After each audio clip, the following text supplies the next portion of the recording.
Hey, it's Jeff Canada here with another NLB mini. I just got back moments ago from seeing Captain America. I got here, right here. Cap, my boy, Captain America Winter Soldier. I am a Captain America freak, as evidenced by my swag on display. I love Captain America. He's my favorite Marvel character. And I gotta say, I could not be more thrilled with how this sequel came out. Winter Soldier knocks it out of the park. This is Captain America. It's probably, I have to say, it's my second favorite Marvel film, just behind Avengers. It's that good. And I don't know how Marvel does it. I don't know how they keep upping themselves, how they keep making each film better than the one before it, but they've done it and they continue to do it, and they certainly did it here.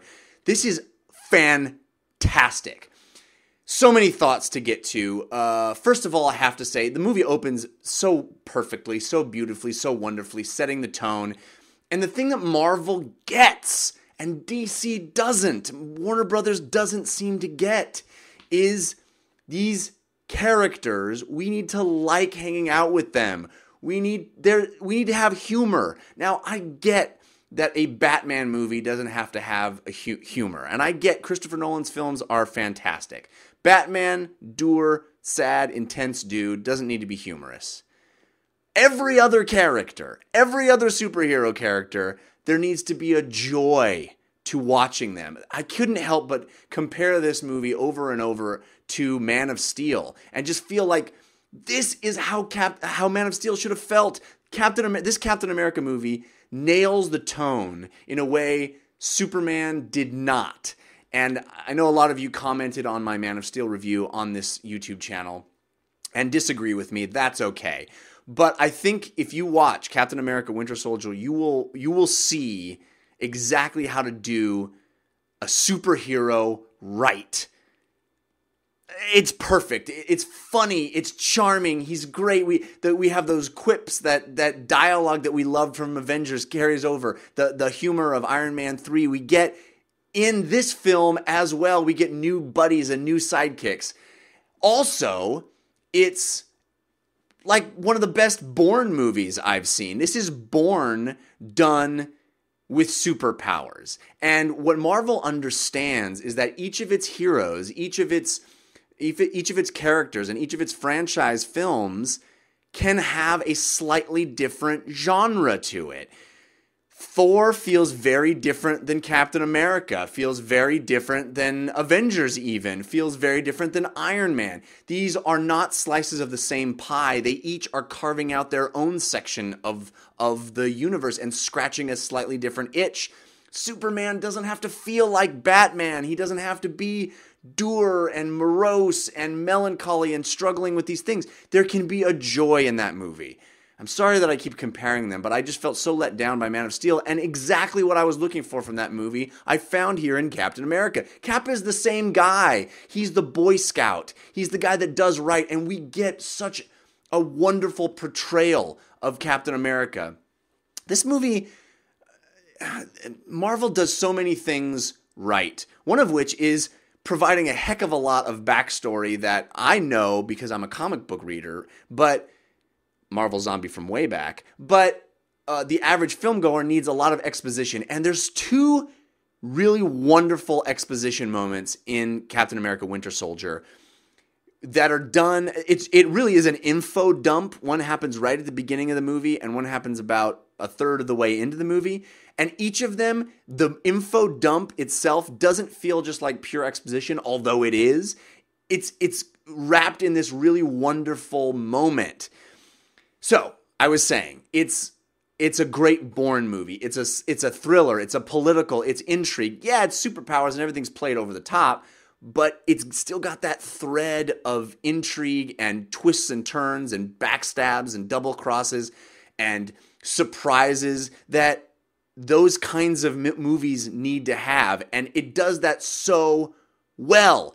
I went with my fiance who had no understanding of all these backstories and plots, and she was loving all the twists and turns that happen.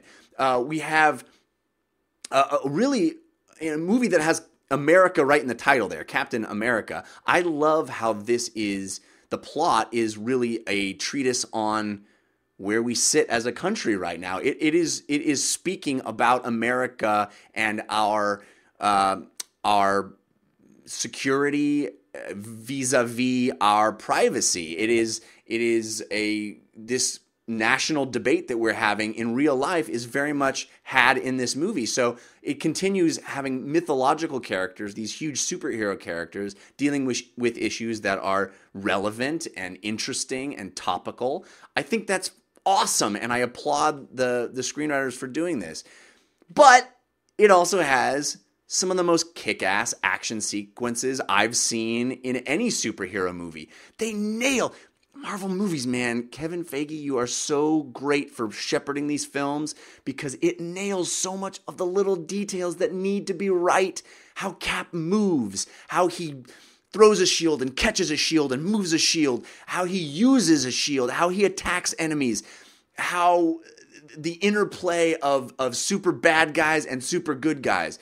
Again, I will reference Man of Steel being this chaotic CGI mess at the end of just violent brawling that is unrealistic and over the top and not elegant and interesting and surprising. It's just two CGI superheroes beating each other up. Here, we have two super-powered guys fighting each other, but it feels real and it feels weighted and it feels grounded in a reality.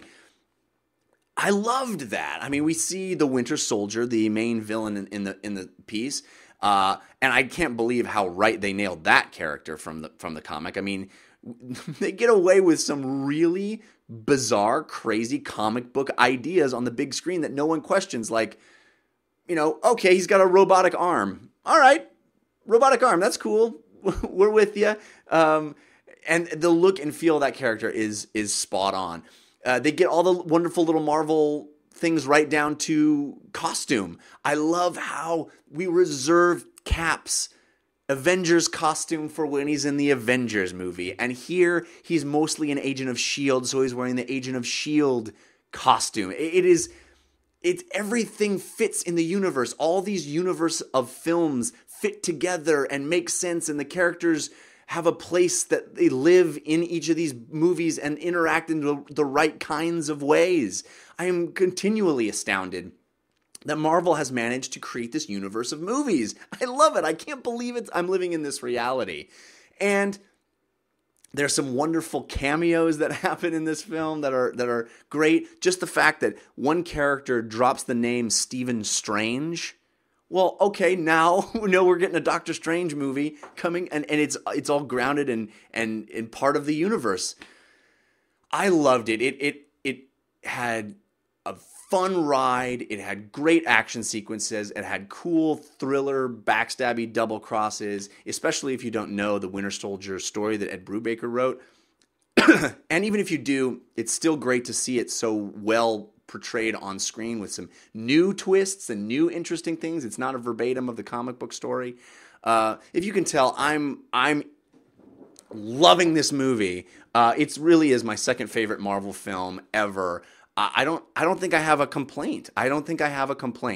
It felt the right length. It had great pacing. It had really wonderful character moments, brilliant humor.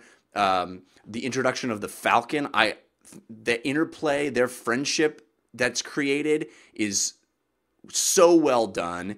Falcon's powers, I mean, he comes right out of the Ultimate version from the Ultimate comics of Falcon. I buy it. I believe it. He's cool. He's fun to be around. I can't wait to see more of him in these films. Scarlett Johansson as Black Widow is great. We get more information about her life and her motivation, and she's that still whip smart, clever, wry, funny Scarlet Witch. Spoiler alert. A Black Widow that we love from the Avengers movies. It hits on all cylinders. It's a complete success, and I'm so happy to be living in a world where these movies are coming out. Keep watching my my YouTube channel. Please subscribe and like if you agree. I'd love to see your comments when you see the film. And there'll be more NLB minis later this week.